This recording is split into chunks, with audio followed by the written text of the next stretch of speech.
কোরবানির দিনই ছিল বাচ্চার বার্থডে, তো কিছুই করার ছিল না, বাসায় যা ছিল তা দিয়ে কেক বানিয়ে দিছি। আর যেহেতু ঈদের দিন ছিল তাই কোথাও কেউ কেকের অর্ডারও নিচ্ছিল না আর কেক পাওয়া যাচ্ছিল না। হয়তো অনেকে বলবে কোরবানির আগে নেওয়া হয়নি কেন কেক, তো কোরবানির আগে তো সবারই ঝামেলা থাকে, তো সেম অবস্থা আমাদের বাসায় ছিল। কোরবানির দিনই যখন বার্থডে ছিল তো আমার আগে থেকে ইচ্ছা ছিল ছোট হোক আর বা বড় হোক একটা কেক বাসায় বানাবো এবার। তো আর কি করার, যেমন ভাবনা তেমন কাজ। আর আপনাদের সাথে এই ভিডিওটা শেয়ার করার কারণই হচ্ছে যে আমি এই কেকটা আমার মেয়ের বার্থডেতে আমি নিজের হাতে বানাইছি সেটার জন্য। আর কেক বানাইতে আমার আগে থেকে খুবই ভালো লাগতো, তো মাঝে মধ্যে বানানো হইতো, আর এখন বেশ কিছুদিন যাবত আর বানানো হয় না, তাই অনেকটা ভুল হইতেই পারে।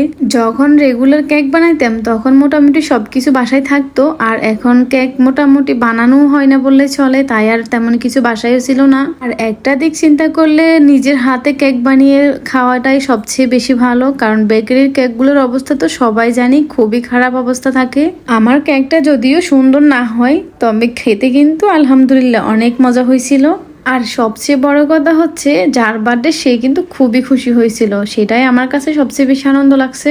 আমি কিন্তু প্রতি বছরই আমার বাচ্চাদের বার্থডেতে হোমমেড কেকগুলাই কিনে থাকি, আর এবার তো কোনো রকমই কিনা সম্ভব ছিল না। আর হোমমেড কেকগুলা খাইতে কিন্তু খুবই মজা হয় আর কোনো ভেজাল থাকে না, তাই আমি সবসময় হোমমেড কেকগুলাই কিনে থাকি।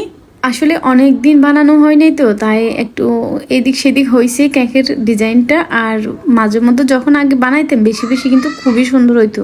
আসলে একটা কেক বানাইতে 3-4 ঘন্টার মতো লেগে যায়, কিন্তু ভিডিও শেয়ার করার সময় 1-2 মিনিটই শেয়ার করা হয়। আর এখানের ভিতরে অনেকবার আমি কেকটা ফ্রিজে রাখা হয়েছে, ক্রিম সেট করার পরে 20 মিনিট বা আধা ঘন্টার মতো ফ্রিজে রাখা হয়েছিল। তো আবার গার্নিশিংটা করতেছিলাম, তো অনেক টাইম লাগছে, এখানে হয়তো বোঝাই যাচ্ছে না টাইমের দিকেটা। আর এইদিকে আমার বাচ্চারা শুধু বারবার আসি দেখতেছে কতটুক হয়েছে, ওরা কখন খাবে, তো আমিও একটু তাড়াতাড়ি করতেছি যেন ওদেরকে তাড়াতাড়ি করে খাওয়াইতে পারি। আর আপনারা যদি ভিডিওটি ফেসবুক থেকে দেখে থাকেন অবশ্যই পেজটি ফলো করবেন, ইউটিউব থেকে দেখে থাকলে সাবস্ক্রাইব করবেন, ভিডিওটি ভালো লাগলে অবশ্যই একটা লাইক দিবেন।